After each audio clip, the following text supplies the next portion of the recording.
Welcome back. In this video, we're going to talk about revenue and gross margins, what they mean, and how they work.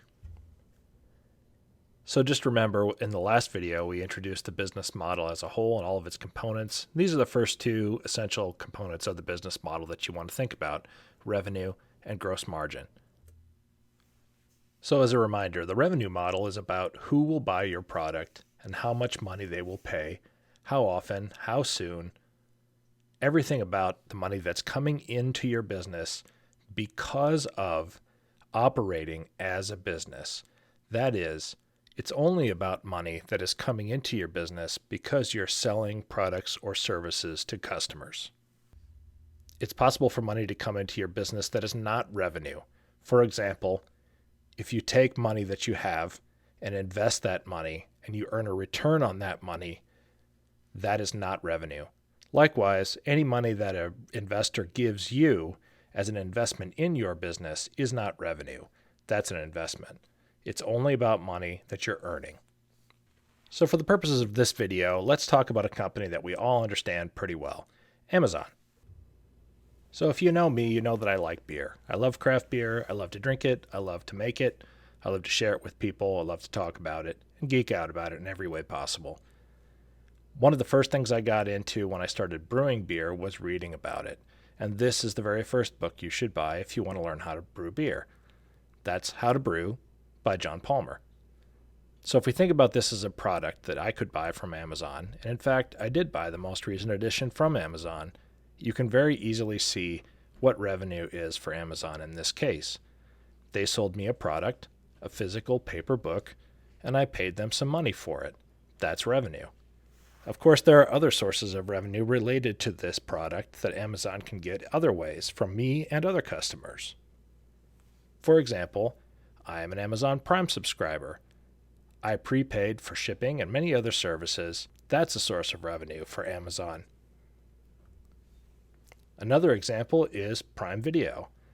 I also get Prime Video as part of my Prime subscription, but people like John could create videos and put them on Amazon as part of Amazon's catalog, and Amazon could create revenue that way too. But in that case, it would of course also be revenue for John.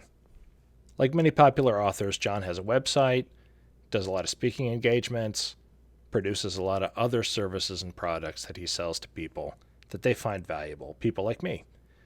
To run that business, John has a website and several other kinds of digital presence online, like podcasts, videos, that kind of thing. In order to run his website and all the other technological things he needs for his business, John might be a customer of Amazon's. If so, then that's a revenue source for Amazon. John might also sell some of his products directly to customers and use Amazon to handle all of his warehousing needs, all of his fulfillment needs, his inventory management, data, all of those kinds of things. That's another source of revenue for Amazon. So we can see these are all sources of revenue because they are money that Amazon earns from operating their business and selling goods and services to customers like John and you and me.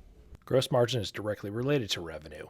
It's really a measure of what the costs are, the direct costs of producing one unit of revenue, one sales worth of revenue. So it's actually pretty easy to calculate. If you take the revenue for one sale, so say a $100 sale, and then the cost of goods sold, those are all the direct costs of selling that one unit. Let's say that's $80 in this case. Then you come up with the dollar amount of gross margin.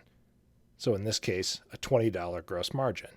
Gross margin can also be expressed as a percentage. So gross margin divided by revenue, in this case, 20 divided by 100 means 20%.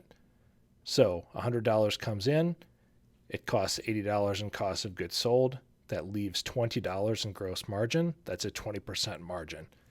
So it's important to note here that gross margin can never be more than 100%, but it can be less than 0%. So if someone ever tells you that they're making 200% gross margin, they don't know what they're talking about. So that math is pretty simple as long as you understand what revenue is and you understand what costs of goods sold are. But we haven't really talked about it too much. So let's dig into costs of goods sold and really try to understand it. So if we go back to the example of John Palmer's How to Brew book, one of the costs of goods sold for Amazon is the book itself. But of course, there are other costs too, like the box that Amazon has to put it in and the shipping, either via FedEx, UPS, US Postal Service, or even if Amazon does that shipping themselves. Those are all costs of goods sold. The key point to remember here is these are all per unit costs. So if Amazon sells me one copy of that book, they pay for that one book. That's a cost of goods sold. They pay for the shipping of that one book. That's a cost of goods sold. They pay for the packaging of that book. That's a cost of goods sold. But they only pay it per unit sold. But what about all of Amazon's other costs? The cost of running their warehouse, the cost of running their website, the cost of advertising, all those other costs that are not related to the individual sale of my one book. Those are operating costs, and it's important to know the difference.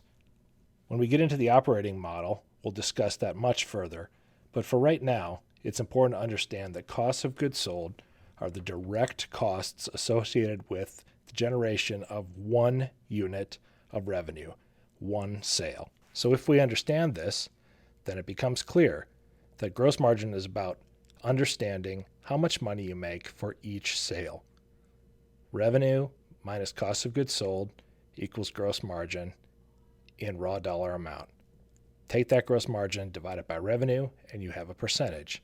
As you move forward with your project, think about these questions. Where does your revenue come from? And what is your gross margin? That's all for now. We'll talk about the operating model next time. See you then.